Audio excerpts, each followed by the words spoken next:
मंगलम भगवान वीरो मंगलम गौतमो गणी मंगलम कुंद कुंदार्यो जैन धर्मोस्तु मंगलम सर्वमंगलमांगल्यम सर्वकल्याणकारकम प्रधानम सर्वधर्माणां जैनम जयतु शासनम। नमः समय साराय स्वानुभूत्या चकासते चित्स्वभावाय भावाय सर्वभावांतरच्छुते। क्रमबद्ध पर्याय नाम की इस संकलित पुस्तक में इस विषय पर पूज्य गुरुदेव श्री के अनेक व्याख्यान और चर्चा वार्ता प्रश्नोत्तर आदि का संकलन है। अपना प्रवचन सार जी की गाथा 99 पर जो गुरुदेव के प्रवचन हैं उसमें 2 प्रवचन इसमें संकलित हैं। तो पहले प्रवचन में अपनी चर्चा चल रही थी जिसमें गुरुदेव ने एक समय के परिणाम में उत्पाद व्यय और ध्रुव घटित किया है। आचार्य भगवान ने जैसा कहा उसका स्पष्टीकरण आया।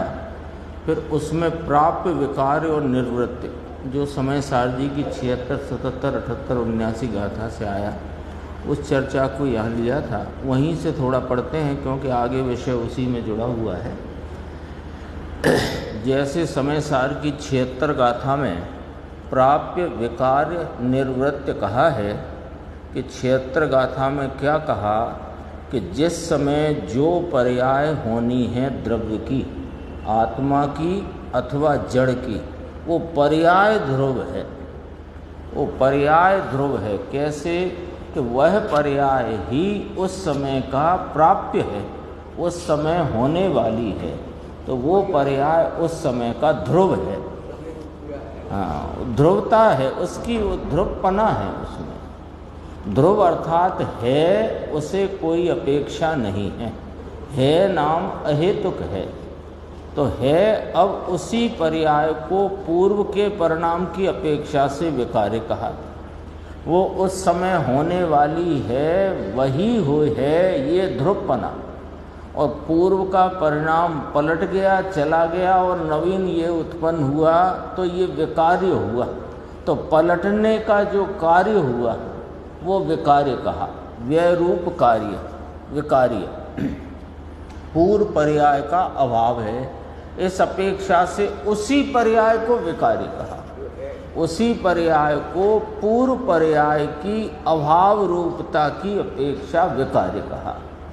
और पहले प्राप्य कहा था, उसी परिणाम को पूर्व की अपेक्षा से विकार्य कहा। जैसे उंगली पे घटाया था ना, जैसे ये एक उंगली है तो ये बीच वाली उंगली ली, तो ये उंगली उस समय का ध्रुव है। ये वाली नहीं है, इस अपेक्षा से ये विकार्य है। और ये अभी उत्पन्न हुई है तो ये निर्वृत्त है। और उसी का उसी पर्याय को, उसी पर्याय को उत्पन्न हुआ है। ये पर्याय इसी पर्याय रूप से उत्पन्न है। इसको इस अपेक्षा से निर्वर्त्य कहते हैं।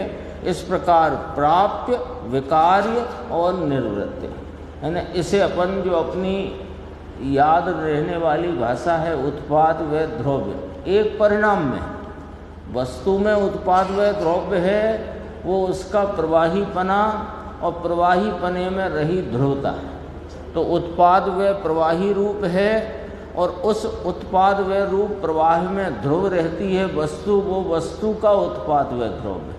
यहाँ एक ही परिणाम में उत्पाद व द्रव्य है ना, क्योंकि ये विस्तार क्रम की बात तो अलग कर ली। अब ये प्रवाह क्रम में बात है, तो प्रवाह क्रम में एक समय का परिणाम, उसमें उत्पाद व द्रव्य। तो द्रव्य को कहा प्राप्य, व्यय को कहा विकार्य और उत्पाद को कहा निर्वृत्य। ये समय सार जी में इस प्रकार दिया, कर्ता कर्म अधिकार। अब इसी बात को अपन यहाँ आगे देखते हैं। 218 नंबर का पेज है। जैसे ध्रुव को अब समझाते हैं वो एक समय की पर्याय का ध्रुवपना, कि जैसे ध्रुव को, इस त्रिकाली ध्रुव को किसी की अपेक्षा नहीं है, इसी प्रकार एक समय की पर्याय जो जड़ में अथवा चैतन्य में होती है, उस अवसर में उस समय की जो पर्याय होती है उसे पूर्व की अपेक्षा से भले ही व्यय कहो और उसके व्यय हुई उसके बाद की अपेक्षा से उसे उत्पाद कहो, परंतु है इस अपेक्षा से उसे ध्रुव कहते हैं। वही आया ना विषय जो अभी था। उस काल की वह पर्याय, देखो इन्वर्टेड कोमा में है, उस काल की वह पर्याय है, उसकी सतरूपता है, वो उसका ध्रुवत्व है, वो उस पर्याय का प्राप्य भाव, प्राप्त होने योग्य उस अवसर में वो उस समय का ध्रुवत्व है, ध्रुव रूप भाव है। समय सार की 76, 77, 78 गाथा में यही कहा है। ऐसी बात दिगंबर संत बहुत सादी भाषा में बात रखते हैं, परंतु समझना पड़ेगा ना बापू। ये तुमने कहा और ये पढ़ना बाकी है, ये आया, ये समझ में आता है कुछ, है ना। यदि वह यह समझे तो इसकी पर के कर्तापने की बुद्धि तो उड़ जाए। अब जरा गंभीर समझना, एक समय के प्रवाह क्रम में जो परिणाम उस समय के वर्तमान सतरूप है वह उस समय का ध्रुव है, उसी परिणाम की अपेक्षा वो उत्पाद है और पूर्व परिणाम की अपेक्षा वही परिणाम व्यय रूप है, अभाव रूप है। ये सिद्ध किया ना। तो क्या ये सिद्ध करके कहना क्या है कि प्रत्येक पदार्थ जड़ हो या कि चैतन्य, सब पदार्थों का अपने अपने अवसर में वह परिणमन स्वय काल में स्वय रूप से होता है। यह क्रमबद्धता है, यह उसका क्रम नियतपना है। तो जब सब परिणाम अपने हों कि पर के हों, जड़ के हों कि चेतन के हों, सब परिणाम स्वतः ही अपने अवसर में अपने उस समय के स्वय रूप से उत्पन्न होते हैं, ध्रुव है, तो हैं उस समय का वह सतरूप भाव है। तो पर में कुछ करना है, ये बात फिर शेष नहीं रहती है ना। हाँ, तो फिर कहा, देखो इसमें दो बातें कहेंगे, बहुत गजब की बात है। यदि यह बात समझ जाए, क्या बात समझना है कि प्रत्येक द्रव्य चाहे जड़ हो कि चेतन, स्वय हो कि पर, प्रत्येक द्रव्य का स्वय अवसर में होता हुआ जो उसके उस रूपता का, स्वय रूपता का परिणाम है, वो ध्रुव है। वह पूर्व परिणाम की अपेक्षा उत्पाद रूप है और पूर्व परिणाम का वहाँ अभाव है, इस अपेक्षा से व्यय रूप है। तो एक ही प्रवाह क्रम में वर्तता छोटे में छोटा अंश, यानी एक पर्याय, वो पर्याय भी ध्रुव है। तो फिर उसको कोई पलट दे, पलटा सके, ये बात तीन काल में संभव नहीं। तो ये बात यदि समझ जाए तो पर के कर्तापने की बुद्धि तो उड़ जाए। मैं उंगली उठाऊं, चलाऊं, सिर को खुजाऊं, सांस लूं, सांस छोड़ूं, ये सब कार्य मैं कर सकता नहीं, ये बात यदि समझ में आए तो पर के कर्तापने की बुद्धि तो उड़ जाए, परंतु अपनी होने वाली पर्याय का मैं करता हूं, ये बुद्धि भी उड़ जाती है। वो भी अपने समय का, जड़ हो के चेतन, स्वय हो के पर हो, वो परिणाम अपने ध्रुवता से है, उसका उस समय का वर्तमान सत्य है। हाँ, बदला नहीं जा सकता। ध्रुव उसे ही कहते हैं जो बदलता नहीं। ध्रुव का भाव यही है। एक ध्रुव तारा नहीं होता गगन मंडल में, ध्रुव तारा, वो जहाँ है वहाँ है, हिलता नहीं, डुलता नहीं, चलता नहीं, फिरता नहीं। ध्रुव का अर्थ ही है कि वो बदले नहीं, बदलता नहीं, ये ध्रुवता है। तो परिणाम बदलता नहीं, परिणाम बदलते हैं प्रवाह में, लेकिन जो परिणाम जब होना है और जो होना है वही होता है, ये इसका ध्रुवपना है। ये गजब की बात है। तो कहते हैं कि पर के कर्तापने की बुद्धि तो उड़ जाए, परंतु अपने होने वाली पर्याय का मैं करता हूँ, ये बुद्धि भी उड़ जाती है। गजब बात है भाई। तो फिर क्या हुआ कि स्वयं पर पदार्थों के पर्याय क्रम को देखने का कोई कारण ही नहीं रहा, उनका स्वरूप जान लिया।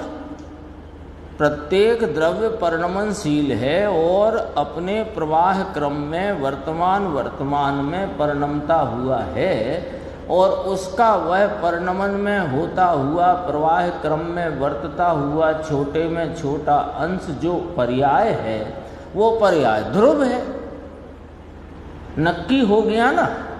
जब ये बात नक्की हो गई तो अब उसमें कुछ बदलना है ये रहा ही नहीं। तो रहा ही नहीं तो वहाँ फिर क्या क्या झांकते हो, वहाँ क्यों देखते हो? गजब बात है भाई। भगवान के श्री मुख से निकली हुई दिव्य ध्वनि, तो कहते हैं इस दिव्य ध्वनि की पर्याय भी कहते हैं कि उस समय उत्पन्न होने वाली परंतु पहले नहीं थी, इस अपेक्षा से व्यय, उसके बाद की अपेक्षा से उत्पाद कहते हैं, परंतु उस समय की भाषा है इस अपेक्षा से ध्रुव कहते हैं। ये पुद्गल में किसी समय पर्याय ना हो ऐसा तो नहीं है, ऐसे प्रत्येक में है। हाँ, सभी में इससे एक एक पर्याय में तीन पना लागू पड़ता है, एक एक पर्याय में तीन पना लागू पड़ता है। ये 99 गाथा की विशेषता है, इसको पकड़ना है, समझ में आता है। सारा उत्पाद व ध्रुव स्वरूप है, तो त्रिकाली पर दृष्टि जाए तब यह उत्पाद कैसा उत्पाद? निर्मल भाव का उत्पाद। दृष्टि जाए त्रिकाली पे तो निर्मल भाव का उत्पाद। तो उत्पाद के उस स्थान में उत्पाद कहा, और पर की अपेक्षा से उसको यानी पूर्व की अपेक्षा से बाद का कहा, और उस समय वो है इस अपेक्षा से ध्रुव है। इसका निर्णय यथार्थ होता है। अब जब ये निर्णय हो तो अकर्तापने का निर्णय तब होता है, क्योंकि पर द्रव्य की कोई पर्याय को कोई बदल सके ऐसा नहीं। मेरी होने वाली पर्याय को मैं पलट सकूं ऐसा नहीं। जब पर्याय का पलटना बदलना उस समय का ध्रुव है, वो उसे कौन बदले? तो नहीं बदल सकते, तो इसमें अकर्तापने का निर्णय खड़ा होता है, और कोई रीति नहीं है। उसे करूं क्या? है उसे करूं क्या? ध्रुव है अथवा कहो प्राप्य है, उसे करूं क्या? अपनी पर्याय, पर की तो बात भी क्या करना।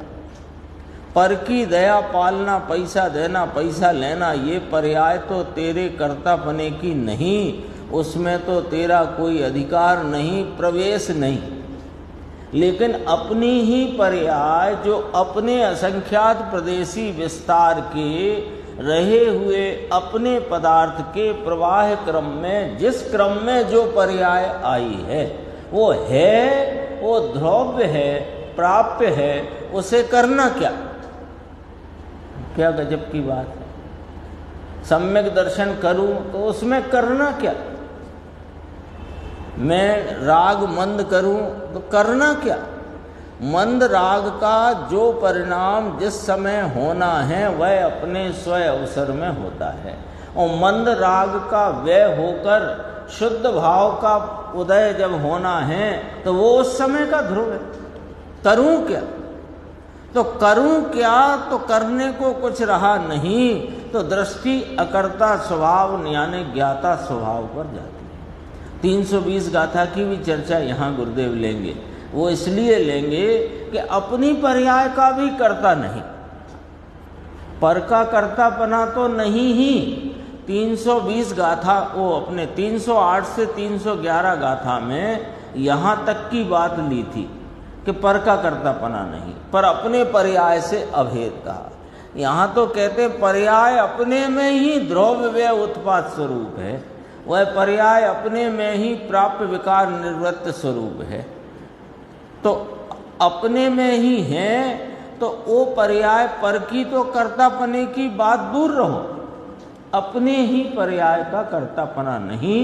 ये 320 गाथा में खड़ी की बात आएगी, इसी में ली है गुरुदेव ने।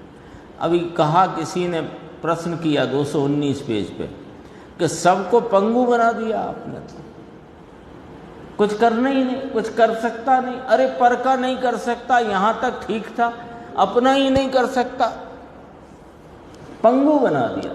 तो कहा पंगु नहीं बनाया, पुरुषार्थ वाला बना दिया, पुरुषार्थ वाला बना दिया। कैसे कि तुम जो पर में या अपने में फेर फार की बुद्धि से पीड़ित थे और कर तो सकते नहीं थे, करने के अभिमान की मिथ्या भ्रांति का सेवन करते हुए तुम पुरुषार्थहीन हो रहे थे। अब जब यह बात निर्णय हो गई, नक्की हो गई कि स्वयं पर पदार्थों का, जड़ का अथवा चेतन का कोई भी जो परिणाम उसके प्रवाह क्रम में है वो है पने से ध्रुव है, वह पूर्व के वैरूपता से वह वैरूप है और अपने उत्पाद रूपता से उत्पाद रूप है। जब ये निर्णय हुआ तो अपने आप वह दृष्टि अकर्ता पने पर गई और ये ही अनंता पुरुषार्थ है। क्योंकि जो तुमने पुरुषार्थ की परिभाषा बनाई है वो पुरुषार्थ का स्वरूप ही नहीं।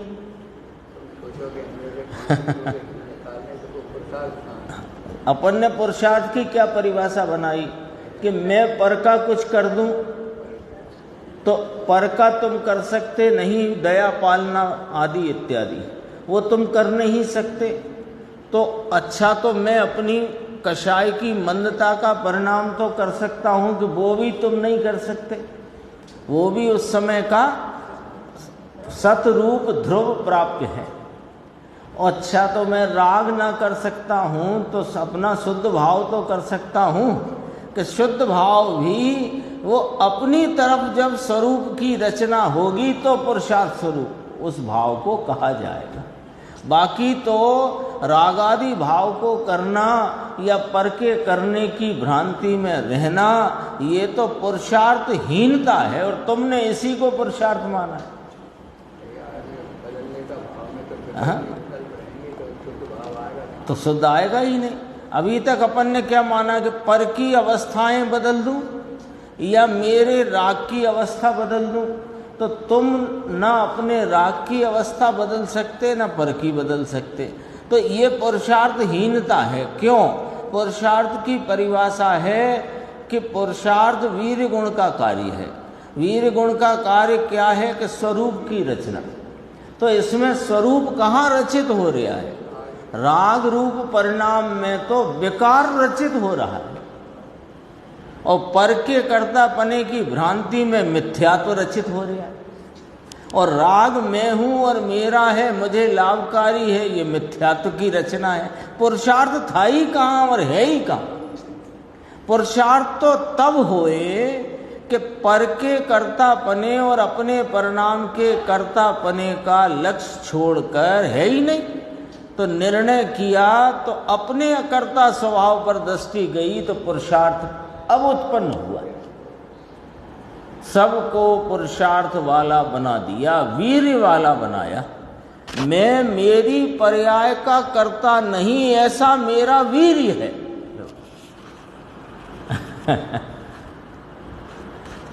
कि ये कौन सी परिभाषा, मैं मेरी पर्याय का कर्ता नहीं, ऐसा मेरा वीर है। क्यों कि वीर की व्याख्या स्वरूप की रचना करे, और स्वरूप अकर्ता भाव है कि कर्ता भाव है? स्वरूप अकर्ता स्वरूप भाव है, अकर्ता भाव माने ज्ञाता भाव है। तो अपने को ज्ञाता भाव स्वीकार करूं, ऐसा मेरा वीर है। कुछ समझ में आता है? मैं ज्ञाता हूं, ये महावीर्य है, ये महापुरुषार्थ है। फिर पूछा, कुछ समझ में आता है ऐसी बातें?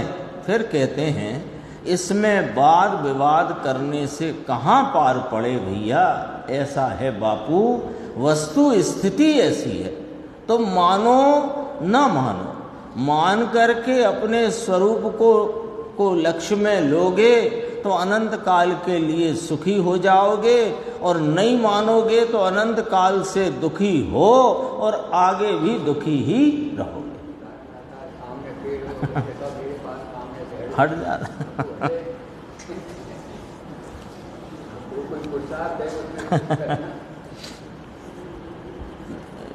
सब फिर लिया गुरुदेव ने। कांजी स्वामी यहाँ आए तो सब हुआ, जंगल था, भैंसें बैठती थी, करोड़ों रुपए लग के मंदिर बन गए। ये अब देखो अपन आ गए नीचे।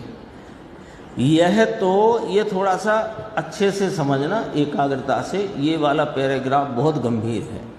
ये तो समय सार की गाथा 320 में आया ना भाई, सर्व विशुद्ध ज्ञान अधिकार के क्रम नियमित सिद्ध करने पर। देखो सर्व विशुद्ध ज्ञान अधिकार आया, उसमें 308 से 311 गाथा तक क्रम नियमितता सिद्ध करी। फिर आगे बढ़कर 320 में मात्र जानता है इतनी बात कही। हाँ, बंध मोक्ष को करता नहीं, है ना, उदय को नहीं करता, बंध को नहीं करता, निर्जरा नहीं करता, मोक्ष नहीं करता, मात्र जानता ही। अभी चल गया था ना गुरुदेव का वीडियो प्रवचन एक दिन, 320 नंबर।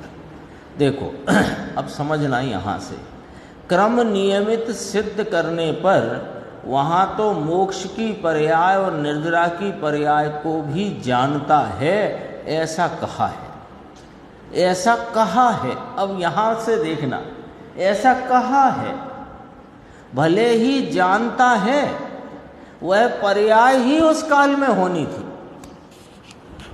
देखो ये भी गुरुदेव ने वहाँ कहा था 320 गाथा के उस दिन के प्रवचन में, जो अपन ने सुना था, आधा प्रवचन सुना था, कि बहुत तानी ने कहो तो, बहुत तान कर खींच कर कहो तो, वह ज्ञान जानता है, नाम जानने का काम करता है। इतना खींच तान कर कहते हैं, खरे खर तो वह ज्ञान का भाव भी उस समय में जिस रूपता से उत्पन्न होना है, वह उस रूपता से उत्पन्न होता है। ऐसी बात है। वो बात यहाँ पर यहाँ कहना ज्ञान की पर्याय।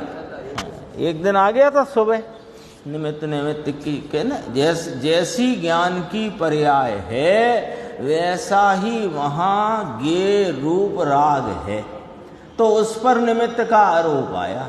ज्ञान राग के कारण से हुआ, ये बात तीन काल में सच्ची नहीं।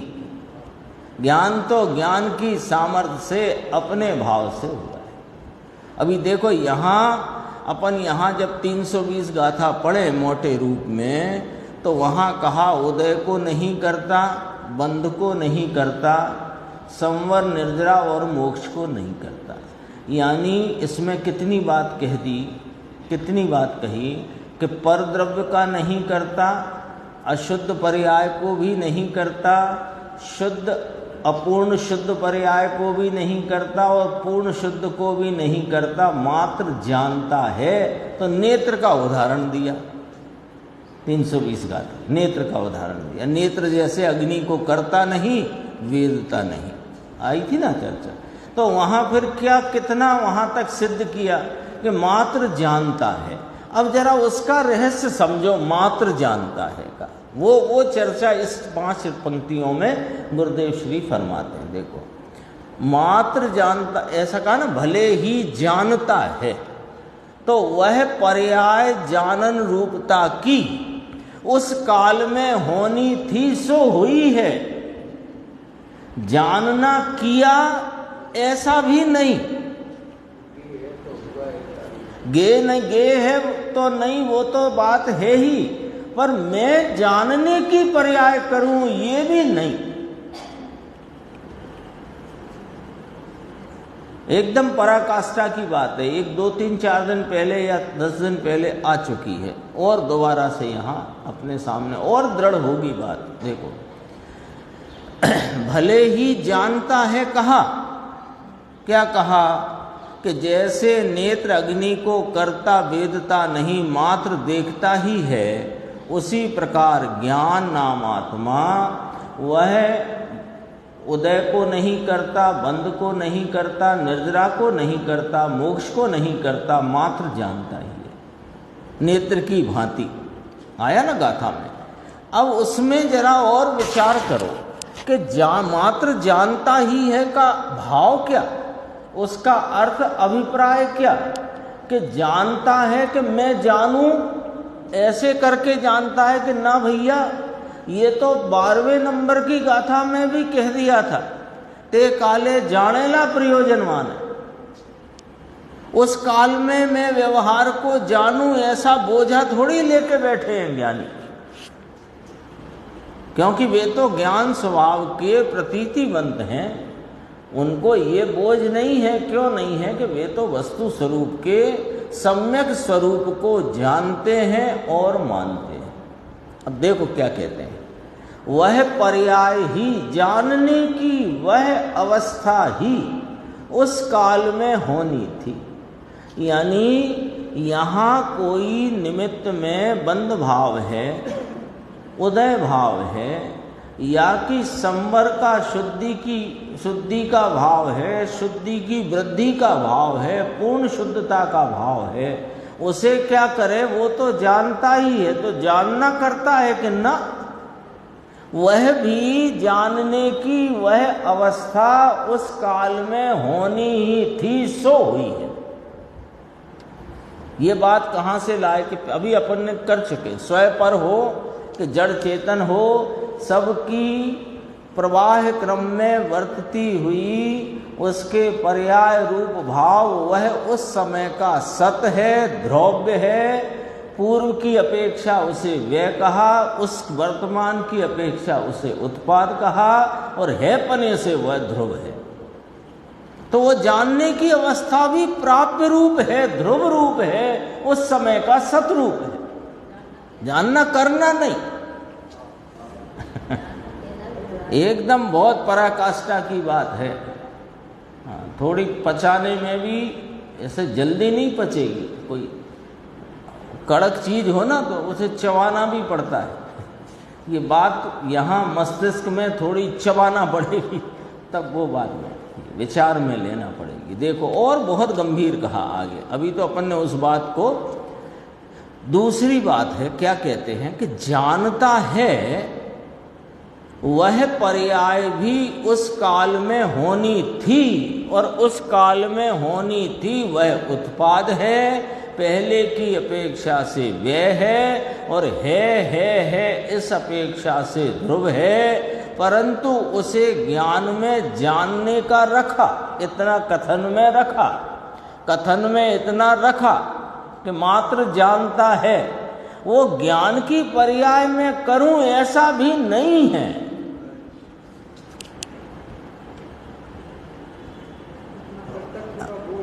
इतना भी नहीं, क्योंकि इतना रखे तो फिर और भी आए। पर्याय बुद्धि रहेगी तो अपने जानने की पर्याय का तो मैं करता हूं, तो फिर जिसको जान रहा हूं भले वो बाहर का है उसका करता ना सही, अपनी परिणति में होते राग का तो करता हूं, है ना? तो जहां बिल्ली घुसी तो ऊंट भी घुस गया, समझ। तो एकदम पराकाष्ठा, अकर्तापने की पराकाष्ठा पर ये बात कहते हैं। जानना करूं नहीं, जानना होता है। क्यों कहा होता है कि अरे वो जानने का जानन रूप परिणाम उस समय है, अब है को करे क्या। दोबारा से ये जो ग्रीन हाईलाइट है ना, ग्रीन, हाँ ग्रीन, जानता है वह पर्याय भी उस काल में होनी थी और उस काल में होनी थी उस काल में, तो उस काल में होनी थी ये उसका उत्पाद है, और पूर्व की का परिणाम जानन रूपता का वो व्यय हुआ, तो उस परिणाम का इस परिणाम में व्यय है, और ये परिणाम उस समय का सतरूप है अपेक्षा से वह ध्रुव है। तो इतनी बात को ज्ञान की अपेक्षा लेकर जानने की बात को रखा, परंतु वह जानने की पर्याय में करूं ऐसा भी नहीं है। ज्ञातापना और दृष्टापना सहज हो जाता है, ये सहज है। ज्ञाता को अकर्ता कहना ये उसका मूल भाव है। ज्ञातापना सहज, यानी तो फिर यदि वो जानना भी अपने आप होता है तो मैं ज्ञायक हूं कि नहीं, कि तुम ज्ञायक बने रहे हुए हो, और उसका वह परिणाम जो जानने का जिस समय होना है वो हुआ है। जान तो लिया, अभी जानने में, निर्णय में लेना पड़ता है इसको, निर्णय में बहुत दृढ़ता से बिठाना पड़ती है बात। अपन ने अभी इतना जान लिया, 4 दिन पहले भी ये चर्चा 8 दिन पहले भी आई थी, तब भी जान लिया, लेकिन जान करके फिर उसको निर्णय की भूमिका में कहीं उसे स्थान मिला कि नहीं मिला। हाँ, तो निर्णय तक पहुंचना चाहिए, फिर दृष्टि भी होगी, तो दृष्टि फिर बाहर रह नहीं सकती। उपयोग की 2 दिशाएं हैं, इस पे चर्चा अपनी कई बार हो गई, तो ख्याल में ही रहना चाहिए। एक अपना स्वस्वरूप पूर्ण पवित्र चैतन्य महाराज, और दूसरा जो पर्याय, इधर अभी बाहर नहीं गए, यहीं अपना एक रूप स्वरूप ध्रुव तत्व चैतन्य महाराज परिपूर्ण पवित्र, जिसमें कुछ होना नहीं, ऐसा जो अकृत्रिम अपना चैतन्य बिंब। एक दिशा तो उपयोग की ये है, दूसरी है पर्याय। पर्याय में उपजा है राग, और राग का जो है निमित्त, तो वो इधर की दिशा में गया पर्याय तरफ, तो वहां 3 खड़े हो गए। वर्तमान पर्याय, पर्याय में खड़ा हुआ राग, और राग का निमित्त। तो ये इनमें मैं वो पर्याय को करूं न करूं, ये कर्तव्य छूटने पर उस दिशा से उपयोग सहज छूटकर इस चैतन्य महाराज की तरफ आता है। रास्ता इस प्रकार है, तरकीब ये है। देखो, ज्ञातापना, ये जो गुरुदेव ने पंक्ति बोली छोटी सी पंक्ति है, पर इसमें रहस्य गंभीर है। ज्ञातापना और दृष्टापना सहज हो जाता है, करूंपना नहीं है इसमें। करूंपने के कारण ही सहज नहीं हो पाता है। सहज नहीं हो पाता माने जो कार्य सहज होना है वो कार्य नहीं हो पाता। ज्ञाता है तो करता नहीं। कुछ समझ में आया, ऐसी वस्तु की स्थिति है। भगवान 3 लोक के नाथ ने दिव्य ध्वनि द्वारा ये कहा, वह संतों ने ये शास्त्र रचकर समझाया। ऐसा है इस भाई ने 2 लाख दिए हैं इसलिए वहाँ मकान होगा, ऐसा नहीं है। मंदिर कोई बनना होगा, यहाँ पर इनकार करते हैं, कहते हैं अद्भुत बात है, अद्भुत बात है, सब कुछ स्वतः होता है। फिर नीचे लिया प्रवाह का जो छोटे से छोटा अंश है ना, वो उसके इसी को नीचे पढ़ते हैं अपन देखो। इसी प्रकार अर्थात जैसे प्रदेश का कहा था, उसी प्रकार प्रवाह का जो छोटे से छोटा अंश द्रव्य में जो पर्याय आयत यानी ऐसी लंबी होती है, एक के बाद एक, एक के बाद एक, उसका वर्तमान छोटे से छोटा अंश वो पर्याय कहलाया। तो पूर्व परिणाम के विनाश स्वरूप है वह अंश, है ना। विस्तार क्रम में समझाया था ना, एक प्रदेश पर लक्ष्य किया जाए तो वह प्रदेश उत्पाद रूप है और पूर्व प्रदेश की अपेक्षा से वही प्रदेश व्यय रूप है और वह प्रदेश है रूपता से ध्रुव रूप है। तो एक ही प्रदेश पर उत्पाद व ध्रुव तीनों घटित करे। विस्तार क्रम की चर्चा में वस्तु के दो भाव, एक विस्तार क्रम, एक आयत क्रम, है ना। वो त्रयक प्रचय और ऊर्ध्व प्रचय। ऊर्ध्व प्रचय कहो कि प्रवाह क्रम कहो। अब प्रवाह का जो छोटे में छोटा अंश, उसका नाम क्या कहा सर्वज्ञ देव ने? पर्याय, है ना। अब वो पर्याय है, वो पर्याय है, बस अब एक पर्याय को विचार में लो। प्रवाह का छोटे में छोटा अंश, उसका नाम सर्वज्ञ देव कहते हैं, उसका नाम है पर्याय, परिणाम। तो उसको, उस एक परिणाम को विचार में लो। अब सब हटा दो, सब हटा दो, वो विस्तार क्रम भी हटा दो। अब एक परिणाम को विचार में लो।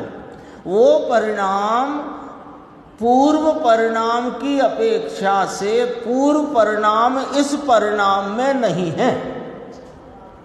तो ये परिणाम पूर्व की अपेक्षा से विनाश रूप है और ये परिणाम अभी उत्पन्न रूप है, तो उस अपेक्षा से वो परिणाम उत्पाद रूप है और वो परिणाम उस वर्तमान में है, तो है पने से वह ध्रुव रूप है। तो एक परिणाम में उत्पाद व ध्रुव, वो जो उत्पाद व ध्रुव युक्तम सत कहा, वो वस्तु का उत्पाद व ध्रुव कहा। यहां एक समय की पर्याय उत्पाद व ध्रुव पूर्व परिणाम स्वरूप से नहीं है, उस रूप से उस उत्पन्न परिणाम को वे कहते हैं।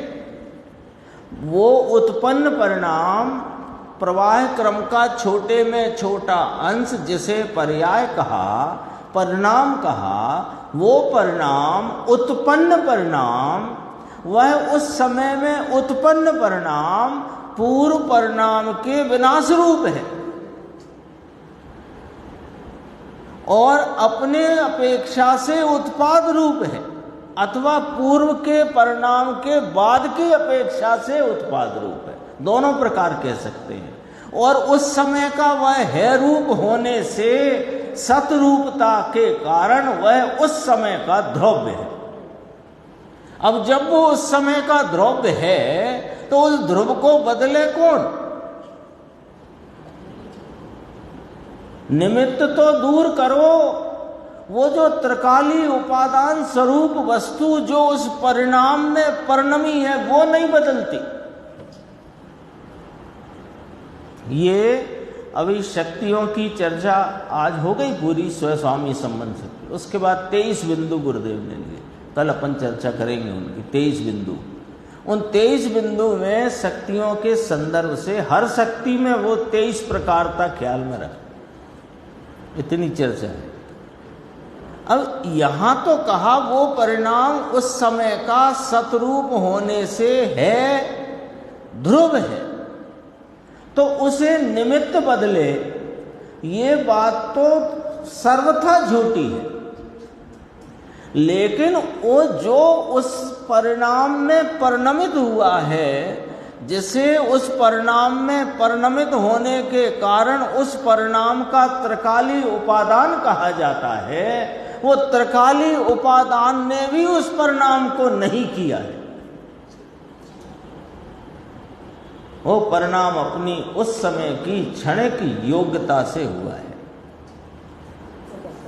वास्तव में उत्पाद को पर्याय में घटित होता है। हाँ, वो अपन टिक्काजी में कहते हैं ना, वो वस्तु का स्वरूप है, क्योंकि वहाँ अनादि अनंत रही हुई वस्तु उत्पाद व रूप प्रवाह क्रम में ध्रुवता से रही है, और प्रत्येक परिणाम उत्पाद व स्वरूप है। वो पूरी वस्तु का संरचना रूप है। पर वो अब आगे बढ़ गई बात, ऐसी जो वस्तु उत्पाद व ध्रुव स्वरूप है, उसके उत्पाद रूप परिणाम आता कैसे है? कौन करता है उसको? कौन लाता है उसको? अभी ये 99 नंबर की व्याख्या ही क्यों आई यहां पर हमारे ज्ञान के विषय में? ये 99 नंबर प्रवचन सार की व्याख्या का विषय ही क्यों ज्ञान में जानने में आया? कौन लाया? वो परिणाम अपने समय का ध्रुव रूप है। पूर्व का परिणाम गया, वो व्यरूप है उस समय में, और वो उत्पाद रूप। तो कोई अद्भुत सिद्धांत है। अभी गुरुदेव ने फरमाया था, देखो अभी अभी ऊपर, अद्भुत बात है, कहा था ना, अद्भुत बात है। देखो, इससे पहले जो था उसकी अपेक्षा से इसे विनाश स्वरूप कहते हैं। जो विनाश स्वरूप, जिसकी अपेक्षा से विनाश स्वरूपता कही, उसके बाद की अवस्था की अपेक्षा उत्पन्न कहते हैं। जिसे पूर्व की अपेक्षा से विनष्ट कहा था, उसे ही बाद की अपेक्षा से उत्पन्न कहते। परिणाम वही है, समझना अच्छे से। जो पूर्व, ये वाली उंगली गुरुदेव बता चुके उदाहरण, ये उंगली इस उंगली की अपेक्षा से विनष्ट कही थी, यही उंगली इस उंगली के बाद की अपेक्षा से उत्पन्न है। यही उंगली, और यही उंगली है रूप होने से, सतरूपता से ध्रुव है। ऐसा प्रदेश में समझाया था। अब ये उंगली को परिणाम मान लो, यहां परिणाम की प्रवाह क्रम की बात है। कुछ समझ में आता है? पूछ रहे, नहीं समझ में आए तो रात्रि में प्रश्न करना। ये तो सूक्ष्म है बापू, बाप दादाओं ने कहीं नहीं सुना था। सच्चाई है। जिस द्रव्य की जिस समय में पर्याय होती है, वह होनी है, वह होती ही है। अभी देखो, ये पंक्ति में ना तो ये कहा कि जो देखी वीतराग ने सो सो होसी वीराग, ये न कहा। वो तो साक्षी दी है, होता यूं है। सर्वज्ञ ने देखी है इसलिए होती है, ऐसा नहीं है। होती है इसी रूपता से, तो वह सर्वज्ञ के ज्ञान में, जानने में आती है। उनकी तो हम गवाही देते हैं, उनकी गवाही से। क्योंकि एक दिन आया था, जिन शासन का या धर्म का मूल सर्वज्ञ है, आया था। अब ये एक ही पंक्ति पूरी क्रमबद्ध पर्याय को सबसे सरल रीति से परिभाषित करती है। ये एक लाइन क्रमबद्ध पर्याय आई ना, जीव अपने ऐसे क्रम नियमित परिणामों से उत्पन्न होता हुआ जीव ही है, अजीव नहीं। इस और अजीव भी अपने ऐसे क्रम नियमित परिणामों से उत्पन्न होता हुआ अजीव ही है, जीव नहीं। ये शास्त्र की भाषा जो है ना, उसको ही सरल भाषा, जिस द्रव्य की जिस समय में पर्याय जो होती है, वह होनी है, वह होती ही है, वही होती है, दूसरी नहीं। हो गई क्रमबद्ध पर्याय। ये है क्रमबद्ध पर्याय। बाद की पर्याय भी वही होती है, दूसरी नहीं। और उसके पहले भी जो पर्याय थी वही थी और वही होती है, दूसरी नहीं। प्रवाह क्रम भी बता दिया। पहले की जो सम्यक्त प्रथम सम्यक्त हुआ ना, पहली बार अनुभूति हुई, तो उसके पहले जिस प्रकार का शुभ राग होना था, कोई पर्टिकुलर नहीं है, ये नहीं कहना है, पर वो राग ही था, क्योंकि राग का व्यय हुआ और वीतराग निर्विकल्प अवस्था का उत्पन्न हुआ, तब सम्यक्त हुआ। तो वो जो राग परिणाम जो होना था वही हुआ, अन्य नहीं, और उसका नाश हुआ, और जो सम्यक्त का परिणाम उत्पन्न होना था वही हुआ उस काल में, अन्य नहीं। और उसके बाद जो सम्यक्त का यानी स्वरूप अनुभव का अगला परिणाम जो होना था वही हुआ, दूसरा नहीं। ऐसी है बात।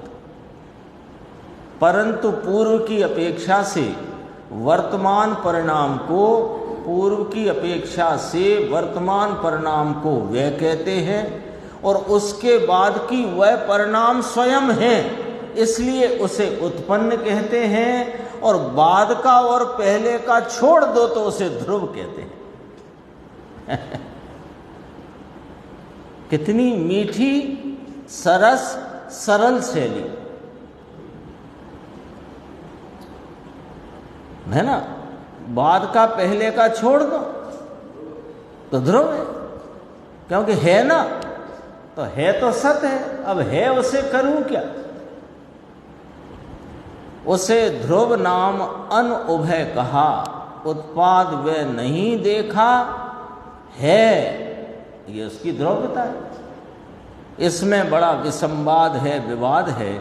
सभी पत्रिकाओं में लिखते हैं सोनगढ़ का साहित्य संसार में डुबो देगा। हाँ, वर्णी जी ने भी लिख के दी चिट्ठी साहू जी के हाथ से कि ये सोनगढ़ का साहित्य संसार में डुबो देने वाला है, डुबो देगा ये। कौन से वर्णी जी? 3 वर्णी जी हैं जो नाम जिनके प्रसिद्ध हैं, गणेश प्रसाद वर्णी, मनोहर वर्णी और जिनेन्द्र वर्णी। तो गणेश प्रसाद जी वर्णी ने ये बात कही। संवत 2013 की साल ईसवी में चर्चा हुई। उसके बाद गुरुदेव पहुंचे कलकत्ता। कलकत्ता में जुगराज जी के यहाँ भोजन करते थे, वहाँ साहू जी पत्र लेकर के आए, उसमें लिखा था संसार में डुबो देगा। अभी देखो, श्रोता ने कहा अज्ञान को डुबो देगा। ये साहित्य, ये चर्चा, ये वार्ता, ये रहस्य का उद्घाटन अज्ञान को, अनादि अज्ञान को डुबो देगा। तो गुरुदेव श्री ने कहा डुबो देगा, मैं ऐसा ही कहने वाला था कि अज्ञान का नाश कर देगा। ये ऐसी बात है, अज्ञान नहीं टिकेगा, मिथ्यात्व का अंश नहीं टिकेगा। पर की पर्याय करना माने वह भी मिथ्यात्व भाव। समझ रहे, जरा थोड़ी गंभीर है, वो निशान मेरे से लग तो गया था पर वो सेव नहीं हुआ, तो बहुत अच्छा है। मिथ्यात्व का अंश नहीं टिकेगा। अज्ञान को यह रहस्य उद्घाटन, सर्वज्ञ भगवान के तत्व के मूल अभिप्राय का रहस्य उद्घाटन, ये जीवों के अनादि अज्ञान को डुबा देगा, मिथ्यात्व नहीं टिकेगा। अब क्या कहते हैं? पर की पर्याय करना माने वह भी मिथ्यात्व भाव है। अब सुनना एक एक करके पॉइंट। दूसरा, और अपनी भी राग की क्रिया करना माने तो मिथ्यात्व भाव होता है। और तीसरा, निर्मल पर्याय भी करूं, होने वाली है उसे मैं करूं, ये भी मिथ्यात्व भाव।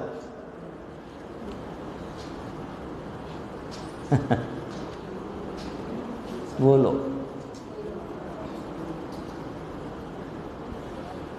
समझ में आती बात है तो एकदम गजब की। अभी अपन पढ़ के आए ना पीछे 320 गाथा के संदर्भ से जो बात आई थी, पर की पर्याय करना मानना ये भी मिथ्यात्व भाव है। अपनी राग की क्रिया या राग के भाव को मैं मंदा तीव्र करूं, कर सकता हूं, ये भी मिथ्यात्व भाव होता है। अरे निर्मल पर्याय भी करूं, अरे होने वाली है उसे मैं करूं, ये भी मिथ्यात्व भाव है। जिस समय होने वाली है उसी समय होने वाली है, उसके बदले मैं करूं, ये वहां कहां रहा। तो वस्तु के स्वरूप को इतनी गहराई तक पकड़ना पड़ेगा। अपने को लगता है ना, हमको तो पता लग गया, मैं तो शुद्ध आत्मा हूँ, सिद्ध समान हूँ, ये है, और मैं गायक हूँ, मैं करता नहीं, सब बातें सीख तो ली। इसको कहते हैं उधार से उधार का काम। शास्त्र से उधार लिया है ये तो। अपनी पूंजी में कहाँ आई ये बात? देखो, कहो समझ में आता है, ऐसी सूक्ष्म बात है, ऐसा है, क्या होए बताओ। ये बात पकड़ में आए तब जाकर के इस जन्म मरण के चक्र का अंत हो सके, तब वो घटना घटे। वो घटना, वो पर्याय की उत्पत्ति तब होगी जब ये बात समझ में आए। इसी प्रकार प्रवाह का जो छोटे से छोटा अंश अर्थात एक वर्तमान अंश, वह पूर्व परिणाम की अपेक्षा से विनाश स्वरूप है, वही उसके बाद के अर्थात माने पूर्व का परिणाम है, उसकी अपेक्षा से उसके बाद हुआ तो उस बाद के परिणाम के अपेक्षा उत्पाद स्वरूप है, तथा वही जोर यहाँ था, वही का भाव तो समझते हैं ना अपन, वह ही आ गया क्रमबद्ध, वही अर्थात वही पर्याय, वह ही पर्याय, उसी प्रवाह क्रम में आई हुई पर्याय परस्पर अनुस्यूति से रचित अर्थात जो स्वयं धारावाही है, जैसे मोती की माला में धागा धारावाही है, मोती मोती मोती, हर मोती में वो है, ऐसा इसको लागू करता है। वही परस्पर अनुस्यूति से रचित एक प्रवाह पने द्वारा, एक प्रवाह है, वस्तु एक अनादि अनंत अपने रूप स्वरूप से ज्यों की त्यों रही हुई, उसके परस्पर अनुस्यूति यानी उत्पाद व ऐसे एक पर्याय का विनाश, अगली की उत्पत्ति, विनाश उत्पत्ति, विनाश उत्पत्ति, ये परस्पर अनुस्यूति है। और उस उत्पाद व में वह प्रवाही पने से रहा हुआ एक द्रव्य, एक पदार्थ, तो एक प्रवाह पने द्वारा एक प्रवाह है, चैतन्य में और परमाणु में एक प्रवाह रूप से क्रमशः एक प्रवाह क्रम से हुआ ही करता है। इस अपेक्षा से ले, यानी अब उत्पाद व्यय को छोड़ दें। क्यों? प्रवाह क्रम में जो छोटा से छोटा अंश देखा वो उत्पाद रूप है, अपने स्वयं की अपेक्षा, पूर्व परिणाम की अपेक्षा वे रूप है, पर वो वर्तमान सतरूप है। तो ऐसा उसको देखा तो उसमें उत्पाद व्यय को छोड़ दो, तो वह तो ध्रुव कहा जाता है, उसे ध्रुव कहा जाता है ऐसा कहा जाता है। ऐसा सूक्ष्म कहाँ होगा बताओ? कुंद आचार्य लेकर के आए विदेह क्षेत्र से, और अमृत चंद्र आचार्य ने उसकी टीका की। ऐसा बहुत सूक्ष्म है, तो बहुत सूक्ष्म है इसलिए समझ नहीं आ सकता, ऐसा नहीं है।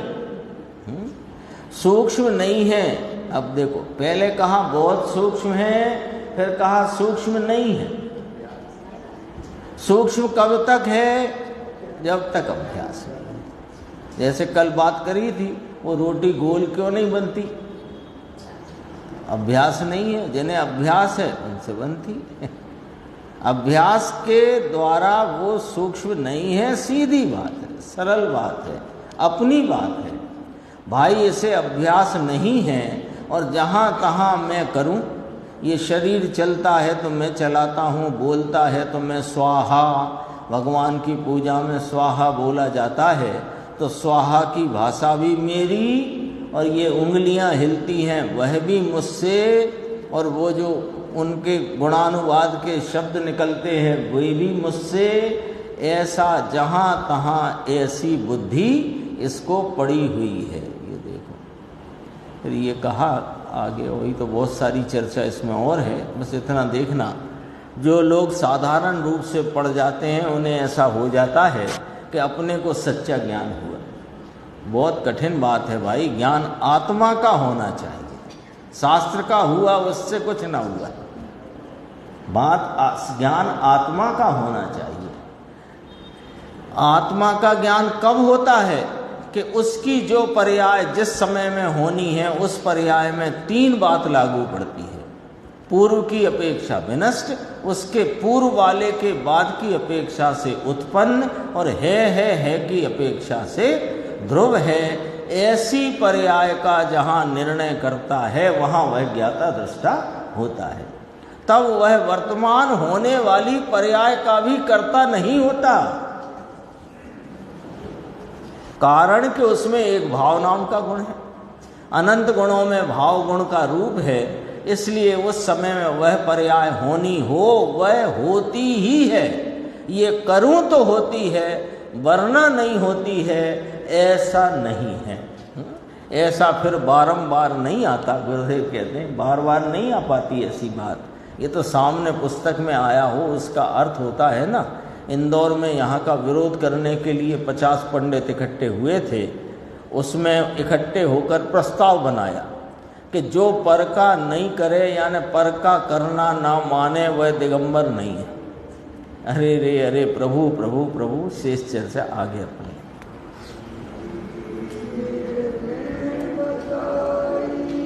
यह अनंत उपकार है उसके लिए